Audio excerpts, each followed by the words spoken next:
दादू जे शहर जे रहवासी Kharpur Nathan Shah ji Shahbaz colony जे रहवासी शाहनवाज पंवर प्रेस क्लब दादू में पंहिंजे भाउ गुलाम हुसैन पंवर गुलाम सरवर पंवर मोहम्मद यूसुफ उर्फ वहीद पंवर के खिलाफ दाईंदे चयो त मां पंहिंजे भाउ अली असगर पंवर खां 2015 में 1050 फुट 10 लख में जगह ख़रीद कयमि। लखें रुपया ख़र्च करे जगह ठारायमि। जॾहिं मां वक़्तु जगह विकिरो करणु चाहियां थो त मुंहिंजा भाइर इन सां गॾु मुंहिंजे घर ते हुला करे मुंहिंजी घरवारी ऐं मासूम ॿारनि मथां तशदुद करे घर मां कढी छॾियो। असां खरपुर नाथन शाह छॾे हिन वक़्तु दादू में रहूं था। मुंहिंजे भाउ सां जेके गॾु आहिनि उहे ॾोहारी क़िस्म जा माण्हू आहिनि। कंहिं बि मूंखे ऐं मुंहिंजे ॿारनि खे नुक़सानु पहुचाए सघनि था। हिन वक़्तु मुंहिंजे घर ते कब्ज़ो कयूं वेठा आहिनि। घर जा असल काग़ज़ मूं वटि मौजूदु आहिनि। मूंखे हिन वक़्तु जगह विकिरो करणु नथा ॾियनि।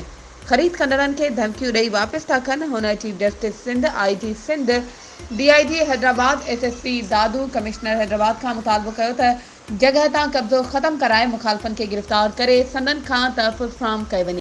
वधीक ख़बरूं ऐं अपडेट्स जे लाइ असांजे चैनल खे सब्सक्राइब कयो ऐं हा बेल आइकन खे प्रेस करणु न विसारिजो त जीअं असांजी हर नई अचण वारी वीडियो तव्हां ताईं पहुचे।